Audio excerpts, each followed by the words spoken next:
போடா, ஆண்டவனே நம்ம பக்கம் இருக்கு. ஹாய் வீவர்ஸ், இன்றைக்கி நம்ம என்ன நியூஸ் பார்க்க போகிறோம் அப்படின்னா, தமிழக வெற்றி கழகத்தோட வியூக வகுப்பாளர் ஜான் ஆரோக்கியசாமி ஐயா வந்துட்டு நம்ம புஷி ஆனந்த் அண்ணனை பற்றியும், அது போக தேர்தல் வியூக வகுப்பாளர் அந்த நம்ம ஆதவ் அர்ஜுனா அவர்களை பற்றி வந்து ஒரு மாவட்ட நிர்வாகி கிட்ட ஒரு கால் பேசியிருக்காங்க. அந்த ஆடியோ வந்து லீக் ஆகிருக்கு. அந்த ஆடியோ பற்றி தான் இன்றைக்கி நம்ம பேச போகிறோம். அதுக்கு முன்னாடி நம்ம சேனலுக்குள்ள வந்தவங்க சேனலை சப்ஸ்கிரைப் பண்ணிவிட்டு லைக் பண்ணிவிட்டு உங்களோட கமெண்ட் எதாக இருந்தாலும் கமெண்ட்டில் சொல்லுங்கள். நம்ம ஆடியோவை கேட்டுட்டு வந்து பேசுவோம். அது ஸ்ட்ரக்சரு எல்லாத்தையும் அவர்கிட்ட சொல்றதை விட இவர்கிட்ட சொல்றது தான் பெட்டர்னு இவர்கிட்டயே நான் எல்லாத்தையும் அட்ரஸ் பண்றேன் நானும் சக்தி.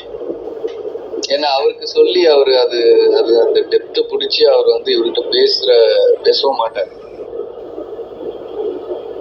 அதனால இவருக்கே புரிய வச்சு இங்க பாருங்க, அவர் தான் ஃபேஸ்.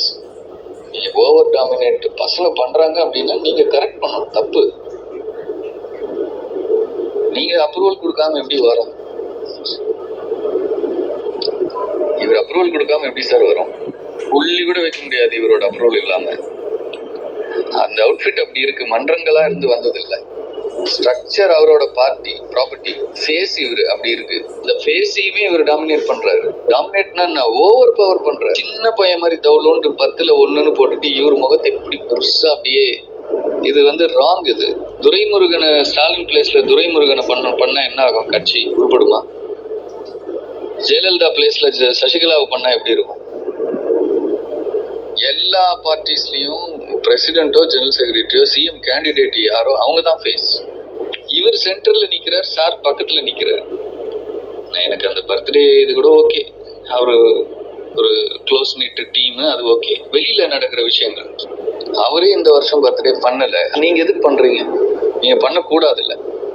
ஒண்ணு. ரெண்டாவது சரி பண்றீங்க, உங்களுக்கு தெரியாது பிரிண்டிங் எல்லாம் சின்ன இது கூட ஒரு புள்ளி கூட இவர் தான் போடுவார். யூனிஃபைடா ஒரே முகம் ஒரே போட்டோ எப்படி போகுது எல்லா இடத்துக்கும்? இப்ப சூஸ் பண்ணி கொடுக்கலன்னா அது எப்படி போகுது இல்ல? நான் டாக்டர் ராமதாஸ் இதே தூக்கி வெளில போட்டவன். சிடி கேண்டிடேட் அன்புமணினா அன்புமணி மட்டும் தான். அப்பனா இருக்கட்டும் எவனா இருக்கட்டும். விஜய் சார்னா விஜய் சார் தான். நான் எம்ஜிஆர், ஜெயலலிதா, கருணாநிதி, அண்ணா அதுக்கு ஈக்குவலா பொசிஷன் பண்ணிட்டு இருக்கேன். இது கோமாளி கூட்டம்லாம் உள்ள வந்து போட்டுருந்தா எப்படி? தப்பு சார். அது இல்ல, அது பெரிய தப்பு. இது 2% கூட தேராது இப்படி போச்சுன்னா. பொசிஷனிங் வந்து சிஎம் ஃபேஸ் பொசிஷனிங் வந்து டைலூட் ஆகக்கூடாது. கேடர் பண்ணலாம், ஃபங்க்ஷனரிஸ் பண்ணலாம். தலைவரை சென்டர் பண்ணி அவர் நிழலை தேடிக்கலாம். அவர் நிஜத்தையே இன்னொரு நிழல் வந்து ஆக்கிபை பண்ணக்கூடாது. அதுவும் ஒரு கல்ட் டைல்யூட் பண்றதெல்லாம் வந்து கற்பனையில கூட இமேஜின் பண்ண முடியாது சார். இதெல்லாம் எந்த பார்ட்டிலையுமே நீங்க டிஎம்கே ஏடிஎம்கே எல்லாம் விடுங்க, திருப்பேடு கட்சியில் கூட விட மாட்டாங்க. ஓட்டு யாருக்கு? ஜெயலலிதாவுக்கு தான் ஓட்டு, கருணாநிதிக்கு ஓட்டு, அண்ணாக்கு ஓட்டு, ஸ்டாலினுக்கு ஓட்டு, உதயநிதிக்கு ஓட்டு. சென்ட்ரல் ஃபோர்ஸ் யாரு? சென்ட்ரல் ஃபேஸ் யாரு? அவங்க நியூட்ரலானவங்களா இருக்கும். ஏன் எடப்பாடி ஃபிசில் அவுட் ஆகி காலி ஆகுறாரு? எடப்பாடி சென்ட்ரல் ஃபேஸ் எடுபடாது, ஓபிஎஸ் எடுபடாது, சசிகலா எடுபடாது, அன்புமணி எடுபடாது, திருமாவளவன் எடுபடாது. யுனிவர்சலா கேஸ் நியூட்ரலா எல்லாத்துக்கும் ஒரு நியூட்ராலிட்டி ஃபேக்டர் இருக்கு. ஒரு சென்ட்ரல் ஃபோர்ஸ், அதுவும் சாதாரண ஆள் இல்ல, கல்ட். அவரை போய் டைல்யூட் பண்ணலாமா? எவ்வளவு பெரிய முட்டாள் தானே இது. நீங்க யாரு? நீங்க என்ன பண்ணி கிழிச்சிட்டீங்க இந்த ஸ்டேட்டுக்கு? உங்களுக்கு எதுக்கு கடா வெட்டுறான்? உங்களுக்கு எதுக்கு ரத்த தானம் கொடுக்குறான்? அப்போ அவன் என்ன நினைக்கிறான்னா, இவர் வேஸ்ட் டம்மி, சும்மா ஃபேஸ் வச்சிருக்கிறப்பல இவருதான் எல்லாம். இது தேராது. இது ரெண்டு கமலாவது நான் அவர் இதை வச்சுக்கிட்டு ஐடியாலஜி இல்லாம 4% எடுத்தாரு. இது 2 கூட தேராது. நான் 30% டார்கெட் பண்ணிட்டு இருக்கேன். சீட் கன்வர்ஷனுக்கு பவருக்கு எப்படி எந்த அலைன்ஸ் வருவான்? இன்னொன்னு சார், எப்படின்னா விஜய் சார் வந்து எதை சொன்னாலும் அவர்கிட்ட சொல்லிடுறாரு. எதை சொன்னாலும் டியூரிங் த டே இல்ல, நைட்ல அவர்கிட்ட இருந்து எப்படி வாங்கணும் ஃபார்முலா கண்டுபிடிச்சாச்சு நைட் டைம்ல. வீவர்ஸ், நீங்கள் ஆடியோ பார்த்துருப்பீங்க. ஆரோக்கியசாமி அண்ணன் இதில் என்ன சொல்ல வரார் அப்படின்னா, அவரோட வருத்தத்தை தெரிவிச்சிருக்கார் அப்படின்னு தான் நம்ம சொல்லி ஆகணும்.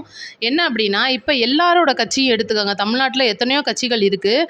ஐயா ஆளும் கட்சியாக இருக்கட்டும், இதுக்கு முன்னாடி ஆண்ட கட்சி அதிமுகவாக இருக்கட்டும், அண்ணன் சீமான் அண்ணன் கட்சியாக இருக்கட்டும், அண்ணன் திருமாவளவன் அண்ணன் கட்சியாக இருக்கட்டும், எத்தனையோ கட்சிகள் இருந்தாலும் அந்தந்த கட்சிக்குன்னு இருக்கிற சிஎம் கேண்டிடேட்டோட முகம்தான் வந்து அங்கே வந்து ஒரு முன்னிலை பெறணும் அப்படின்ற ஒரு சின்ன ஒரு அவ்வளோதான். அந்த ஒரு அறிவுரை தான் அண்ணன் சொல்ல வராரு. இந்த இடத்துல நம்ம தமிழக வெற்றி கழகத்தின் ஒரு சிஎம் கேண்டிடேட் யார் அப்படின்னா அன்னை விஜய் அவர்கள். அவங்களோட ஃபோட்டோ தான் வந்து எல்லா பேனர்லேயும் சரி, கட்சி கொடிகள்லையும், அந்த சுவர் விளம்பரங்கள்லையும் சரி, அதுதான் வந்து முன்னிலையில் இருக்கணுன்றது அன்னை ஆரோக்கியசாமி அண்ணனோட ஒரு வியூகமாக இருக்குது.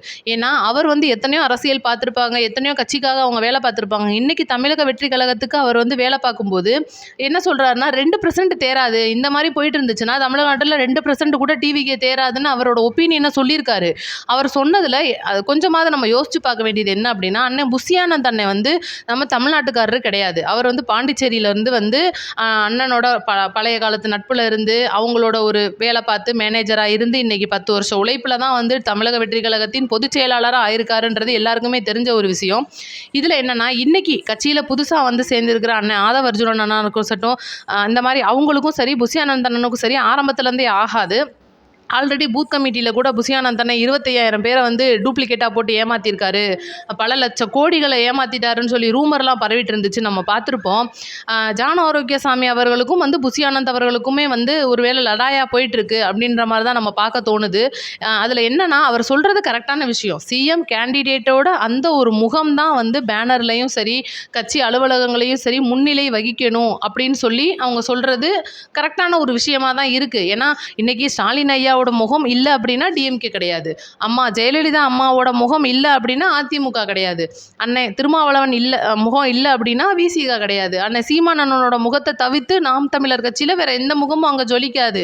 அதே போல தான் தமிழக வெற்றி கழகம் வளர்ந்து வர்ற கட்சி. 2026 தேர்தலில் களம் காண போகும் நம்மளோட கட்சியில் அண்ணன் விஜயண்ணனோட முகத்தை தவிர வேற யார் முகத்தையும் பார்க்கறதுக்கு தமிழக வெற்றி கழகத்தோட தொண்டர்களுக்கு பிடிக்காது.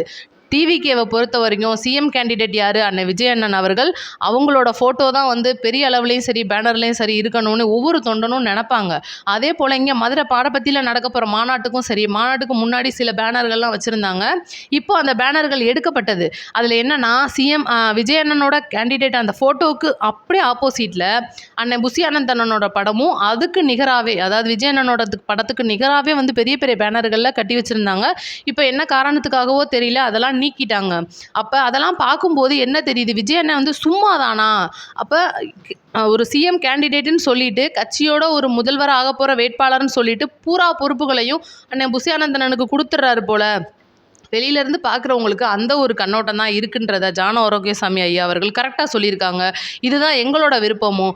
சிஎம் கேண்டிடேட்டாக ஆக போகிற அடுத்த வருஷம் முதல்வராக நாங்கள் எதிர்பார்த்துக்கிட்டு இருக்கிற விஜயண்ணனோட புகைப்படத்துக்கு நிகராக வேறு யார் புகைப்படமும் வேணாம் அப்படின்றது தான் தமிழக வெற்றி கழக தொண்டர்களின் முக்கிய எதிர்பார்ப்பாக இருக்குது. அதே போல் புஷியானந்த் அவர்களுக்கு மேலே வர அனைத்து குற்றச்சாட்டுகளுக்கும் சரி, இப்போ இன்னைக்கு ரிலீஸ் ஆகிருக்கிற அந்த ஒரு ஆடியோவுக்கும் சரி, கண்டிப்பாக அவர் பதில் சொல்லியே தான் ஆகணும். என்ன நடக்க போகுது, அடுத்தடுத்த ஒரு அப்டேட்களை கண்டிப்பாக நாங்கள் உங்களுக்கு தரோம். நம்ம சேனலை சப்ஸ்கிரைப் பண்ணி வச்சுக்கோங்க. அனைவருக்கும் நன்றி.